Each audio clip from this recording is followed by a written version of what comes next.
ప్రియమైన మిత్రులారా, ప్రేమధార కార్యక్రమానికి మీకు స్వాగతం. దేవుని మహాకృపతో మీరు మీ కుటుంబాలతో దేవుని యందు ఆనందిస్తూ ఆరోగ్యంగా సంతోషంగా ఉన్నారని మరియు మీరు ఈ కార్యక్రమాలను క్రమంగా వీక్షిస్తూ సందేశాలను ఆస్వాదిస్తున్నారని తలస్తున్నాం.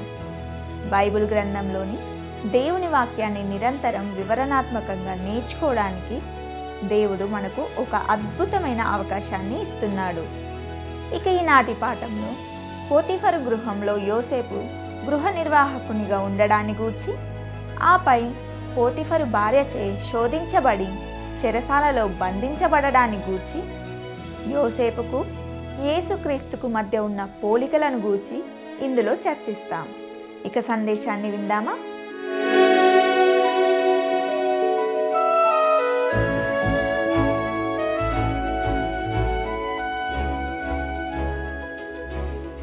ప్రియులారా, నేటి మన ఈ పాఠంలో మనము ఆదికాండము 39వ అధ్యాయాన్ని ధ్యానించుకోబోతున్నాం. ఇందులో యోసేపు పోతీఫరు అనే వ్యక్తి ఇంట్లో పై విచారణకర్తగా ఉంటూ పోతీఫరు భార్య చేత శోధింపబడి నేరం మోపబడడాన్ని గూర్చి ఫలితంగా చెరసాల్లో వేయబడ్డాడు అనే విషయాలను చర్చిస్తాం. ఇప్పుడు ఈ యువకుడైన యోసేపును అనుసరిస్తూ అతనికి ఏమి జరగబోతుందో చూద్దాం.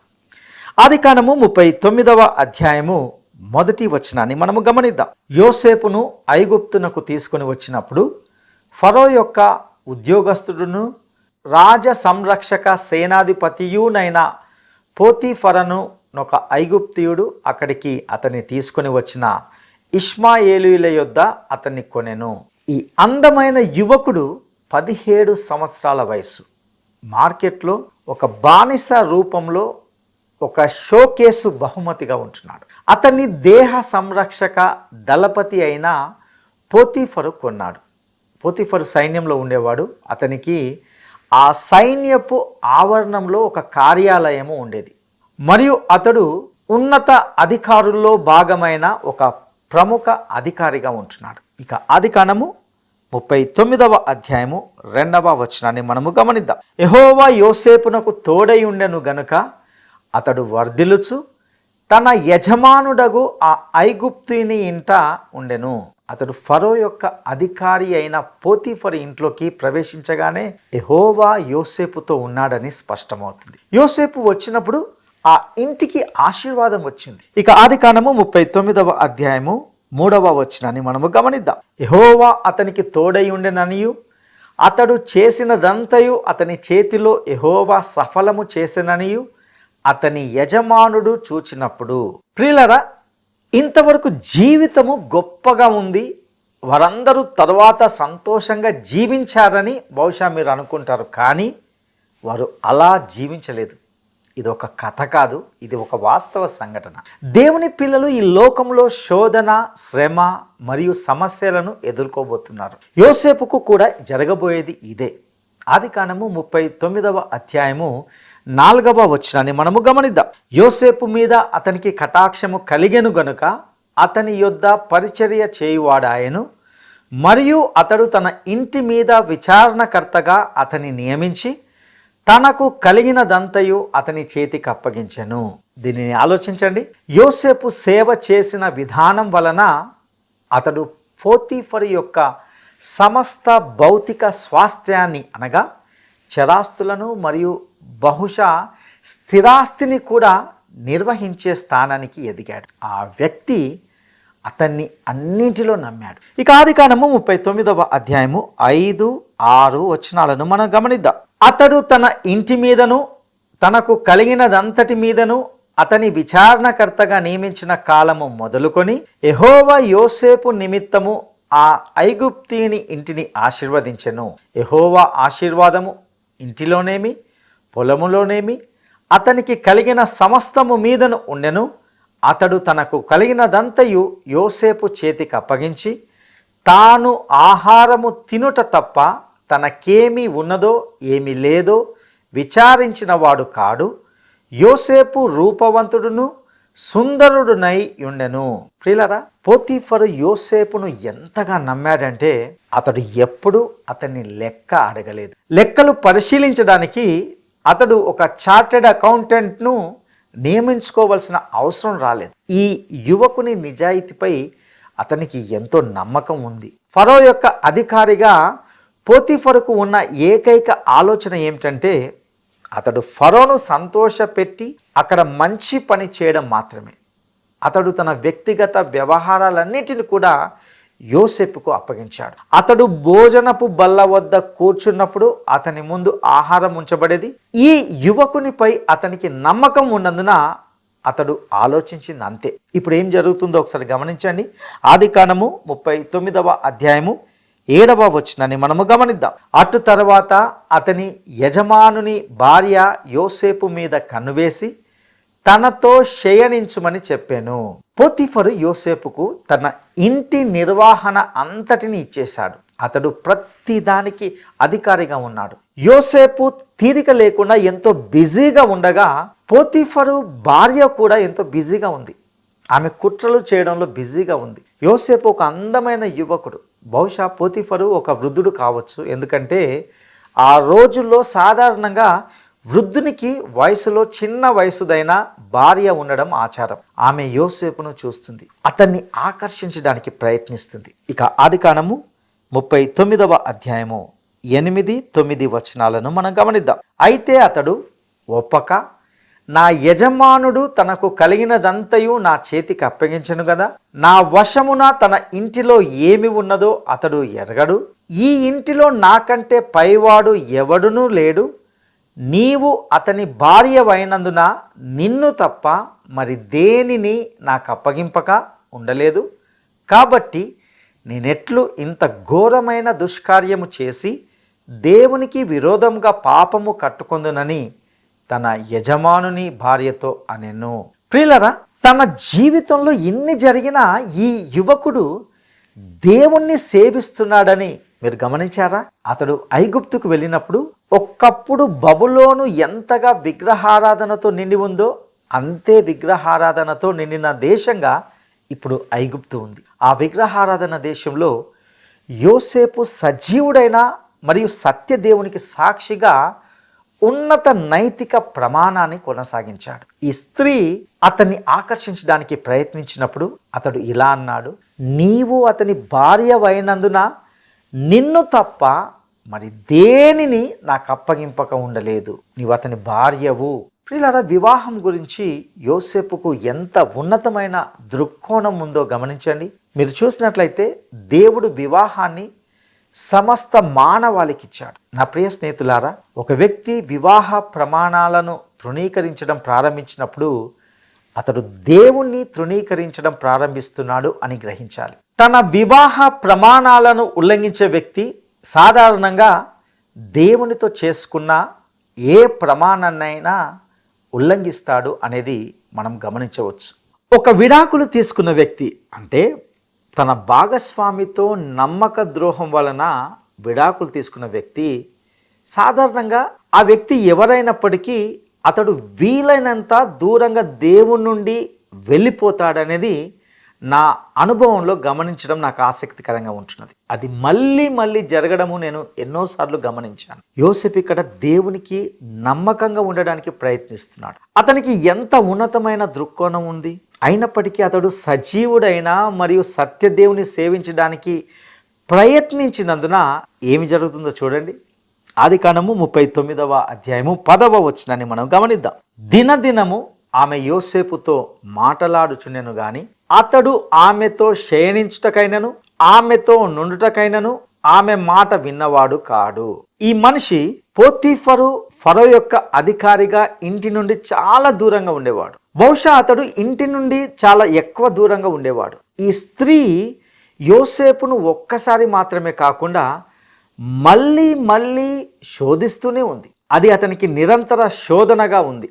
అయినప్పటికీ ఈ యువకుడు లొంగిపోలేదు. ఆమెలో యోసేపు పట్ల మరిగే కోపం పెరగడం ప్రారంభమైందని మీరు ఊహించవచ్చు. పాత సామెత ఒకటి ఉంటున్నది, ఎగతాళి చేయబడిన స్త్రీకి ఉన్నటువంటి కోపము నరకానికి కూడా లేదు అనేది ఒక సామెత.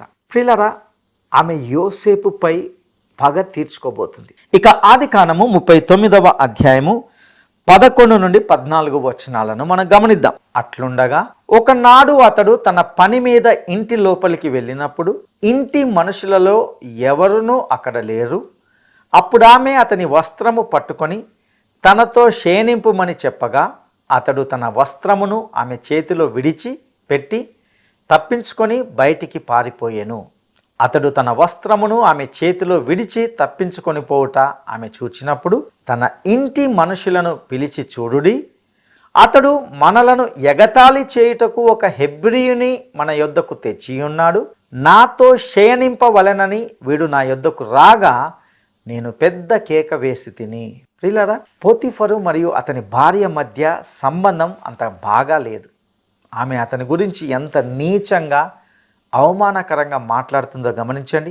అతడు మనలను అపహాసించుటకై ఒక హెబ్రీయుని తీసుకుని వచ్చాడని ఆమె చెప్పింది. మరొక మాటలో చెప్పాలంటే ఆ భార్య బహుశా ఇంతకు ముందే ఈ విషయంలో దోషి అయి ఉండవచ్చు. నేను ఎక్కువగా జాలి పడే వ్యక్తి ఎవరైనా ఉన్నారంటే అది పోతీఫరే. ఒకవేళ ఎవరైనా ఉంటే అతనే సరైన వ్యక్తి. బహుశా అతడు ఇంతకు ముందు ఏదో అనుమానించి ఉండవచ్చు. ఆమె ఇప్పుడు తన జాడలను కప్పిపుచ్చడం ప్రారంభిస్తున్నది. ఇక ఆదికాండము 39వ అధ్యాయము 15-16 వచనాలను మనం గమనిద్దాం. నేను బిగ్గరగా కేక వేయుట వాడు విని నా దగ్గర తన వస్త్రమును విడిచిపెట్టి తప్పించుకొని బయటికి పారిపోయానని వారితో చెప్పి అతని యజమానుడు ఇంటికి వచ్చు వరకు అతని వస్త్రము తన దగ్గర ఉంచుకొనేను.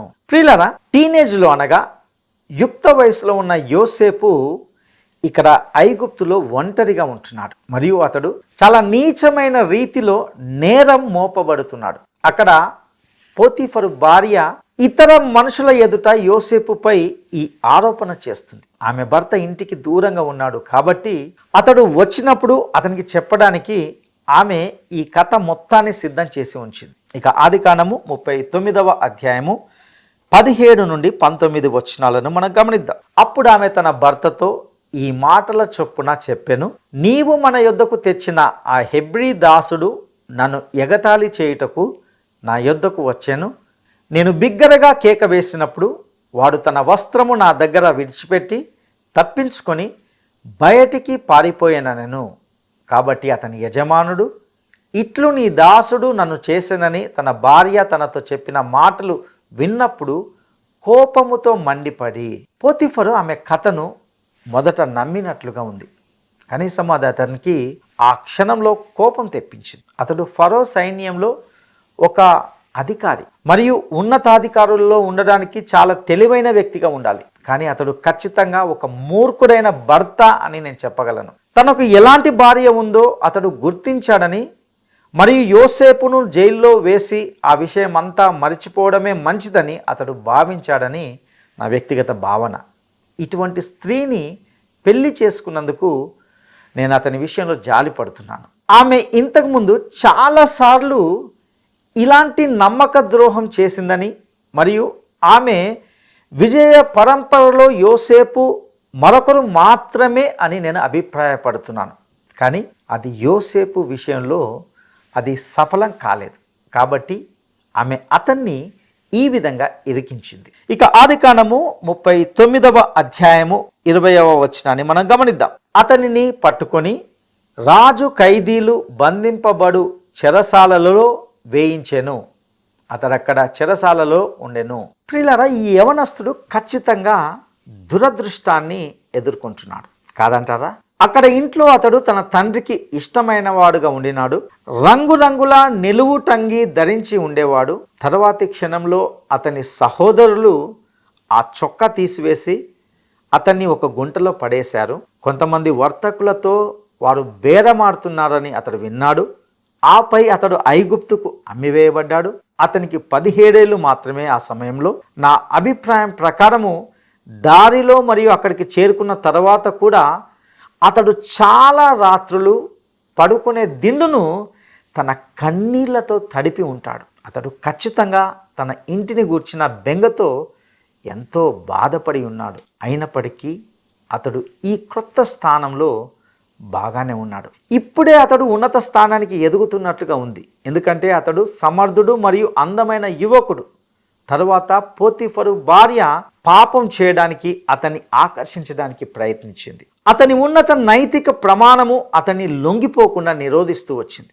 దాని ఫలితంగా ఆమె అతనిపై నేరం మోపింది. ఈ పేద బాలుడికి లేదా యవనునికి మరొక అవకాశమే లేకుండా పోయింది. యోసేపు తన స్థానంలో ఎదగబడినప్పటికీ అతడు ఇంకా బానిసే అని మనము గుర్తించుకోవాలి. పోతీఫరు భార్య కైసరు భార్యలాగా ఉంటుంది. కైసరు భార్య గురించి ఎవరు ఏమి అనడానికి ధైర్యం చేయరు. ఆమె మాట స్పష్టంగా ఆమోదించబడుతుంది.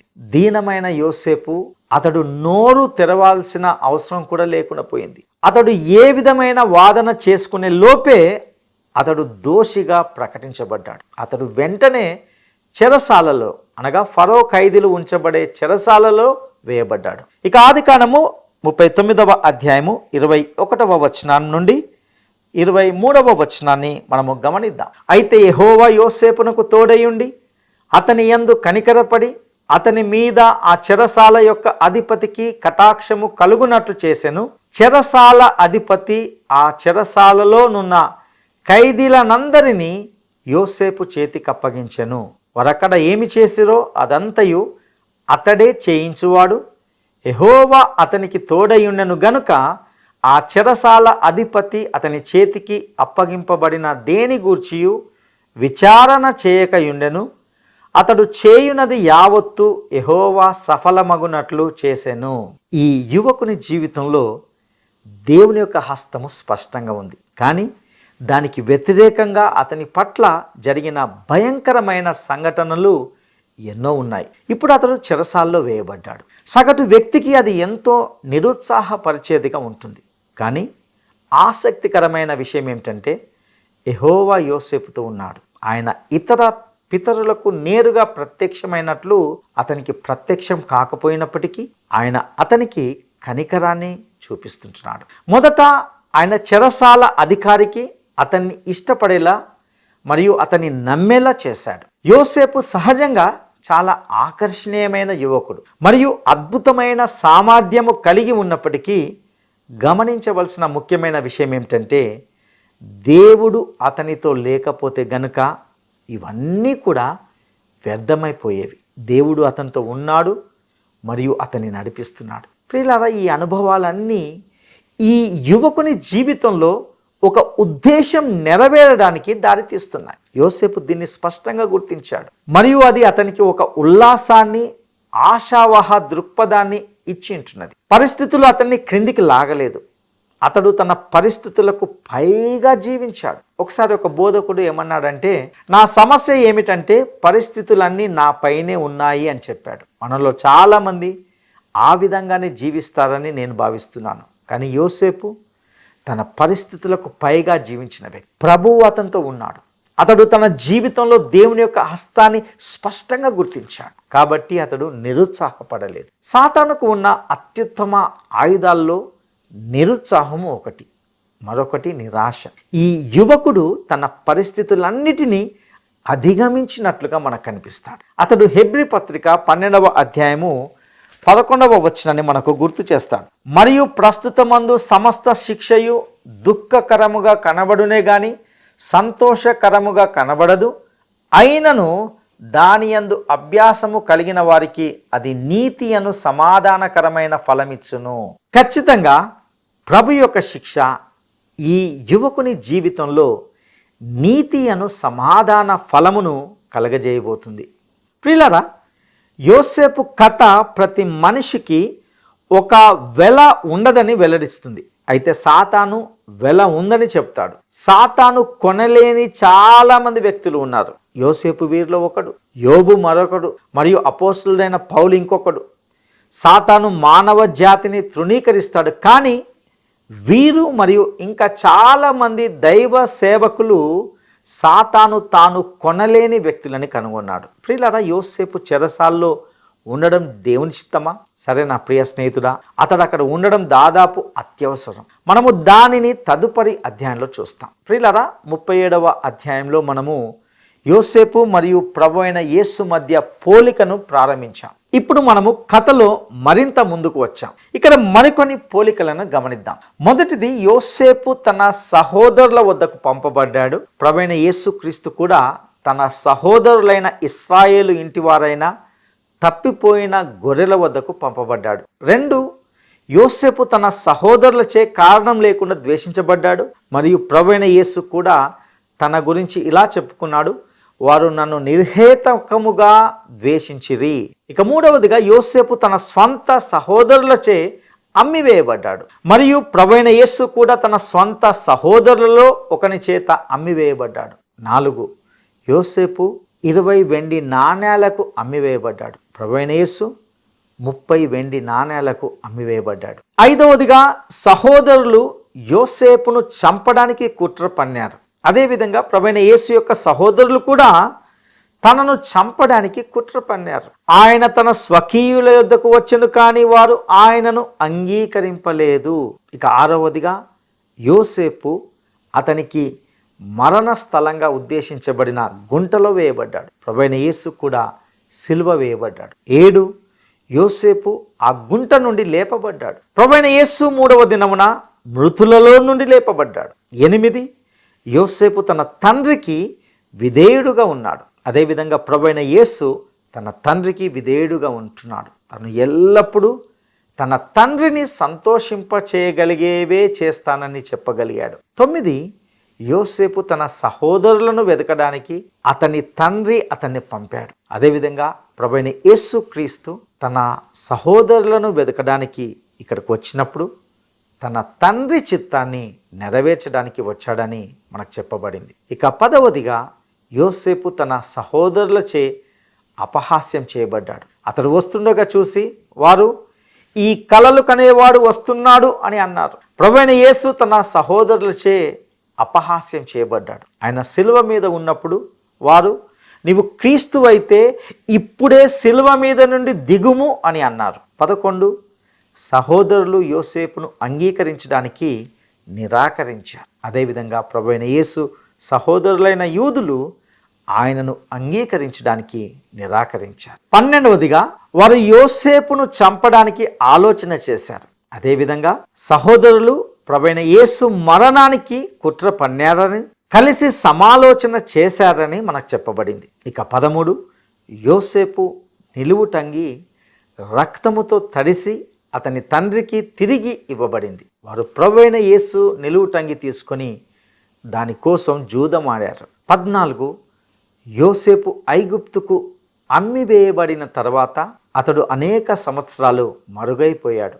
క్రీస్తు పరలోకానికి ఆరోహణమయ్యాడు. ఆయన తిరిగి వచ్చే వరకు తాము ఆయనను మరలా చూడరని ఆయన తన శిష్యులకు చెప్పాడు. 15, యోసేపు లోకం, శరీరము మరియు అపవాది చేత శోధించబడ్డాడు. అతడు వాటిని ఎదిరించాడు. ప్రభు అయిన యేసు కూడా లోకము, శరీరము మరియు అపవాది చేత శోధించబడ్డాడు. ఆయన చివరికి విజయం సాధించాడు. 16వదిగా, యోసేపు ఈ కాలములో లోకానికి రక్షకుడయ్యాడు. భౌతిక అర్థంలో అతడు వారిని ఆకలి నుండి రక్షించాడు. అదేవిధంగా ప్రభు అయిన యేసుక్రీస్తు ప్రతి అర్థంలో సమస్త లోకానికి రక్షకుడయ్యాడు. 17వదిగా, యోసేపు తన సహోదరుల చేత ద్వేషించబడ్డాడు. వారు అతన్ని అన్యజనులకు అప్పగించారు. అతడు తనను కాపాడుకోవడానికి వాదించుకోలేదు మరియు అతనిపై అన్యాయంగా నేరం మోపబడింది. అదేవిధంగా ప్రభు అయిన యేసు కూడా తన స్వంత వారి చేత మత పాలకులకు అప్పగించబడ్డాడు. వారు ఆయనను అన్యజనులకు అప్పగించారు. ఆయన నిర్దోషి. 18, ప్రభు అయిన యేసుపై తెచ్చిన నేరాన్ని పిలాతు నమ్మలేదు. అతడు ఆయనను నిర్దోషిగా కనుగొన్నాడు. అయినప్పటికీ అతడు ఆయనను కొరడాలతో కొట్టించాడు. మరియు పోతీఫరుకు బహుశా యోసేపు నిర్దోషి అని తెలిసినప్పటికీ యోసేపు బాధపడవలసి వచ్చింది. పిలాతు కైసరు ముందు సమర్థించుకోవలసి వచ్చినట్లు పోతీఫరు ఫరో ముందు సమర్థించుకోవలసి వచ్చింది. 19, యోసేపు చెరసాల అధికారి దృష్టికి కనికరాన్ని పొందాడు. మరియు యేసు విషయంలో రోమా శతాధిపతి ఆయన గురించి నిజంగా ఇతడు దేవుని కుమారుడు అని అన్నాడు. 20, యోసేపు అపరాధులతో లెక్కింపబడ్డాడు. అతడు పానదాయకునికి ఆశీర్వాదకరంగా ఉన్నాడు. మరియు అతడు భక్ష్యకారునికి తీర్పరిగా ఉంటున్నాడు. ప్రభువైన యేసు ఇద్దరు దొంగల మధ్య సిలువ వేయబడ్డాడు. ఒకడు తీర్పు పొందాడు మరియు మరొకడు ఆశీర్వదించబడ్డాడు. ప్రియులారా, ఈ సమయంలో యోసేపు చెరసాలలో ఉండడం దేవుని చిత్తం ఎందుకనే విషయము మనము ముందున్న అధ్యాయంలో మనం చూడడం ప్రారంభిస్తాం. ప్రియ సహోదరుడా, సహోదరి, దేవుని యొక్క వాక్యము ఎంతటి అద్భుతమైన విషయాలతో కూడిన గ్రంథము గమనించారా? ఈ సందేశంలో యోసేపు జీవితంలోని సత్యాలను మీ జీవితాలకు అన్వయించుకొనుటకు ప్రభువు మీకు సహాయం చేయనుగాక. దైవాశీస్సులు. ప్రార్థన చేసుకుందాం. మహాగణుడా, నమ్మదైన దేవా, మీ దయగల పాదాలకు వందనాలు చెల్లిస్తుంటున్నాం. ఇంతవరకు యోసేపు జీవితం నుండి ఎన్నో పాఠాలను మేము నేర్చుకుంటూ వచ్చాం. ప్రభువా, ఇందలి సత్యాలను మా జీవితాలకు అన్వయించుకుంటకు నీ సహాయము దయచేయవలసిందిగా ప్రార్థిస్తూ మా రక్షకుడును నమ్మదగిన యేసయ్య గొప్ప నామంలో అడిగి స్తుతించి వేడుకుంటున్నాము తండ్రి. ఆమేన్.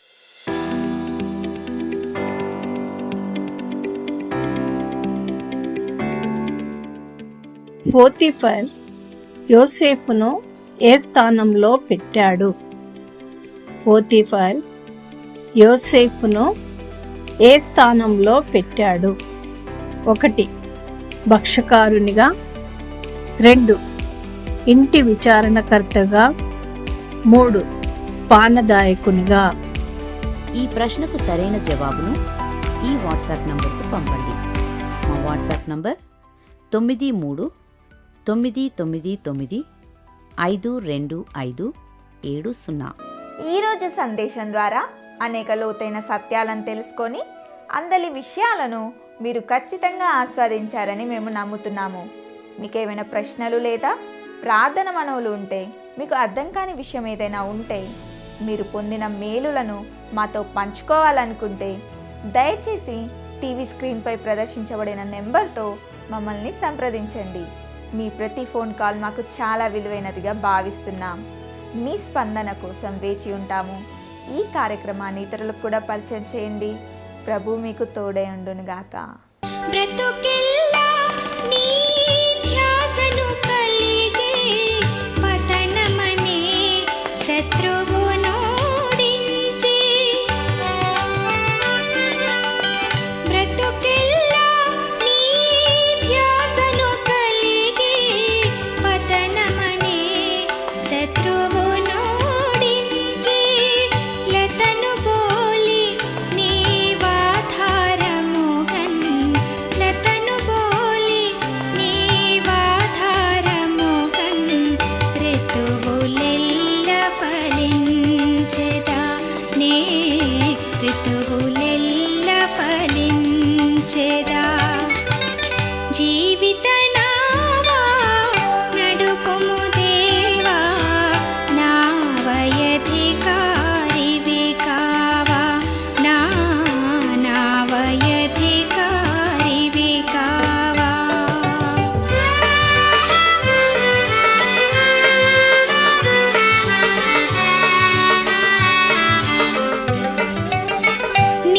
నీరాకడకై నీవే చితిని, పోరాటములన్నిటినీ దిరిదను.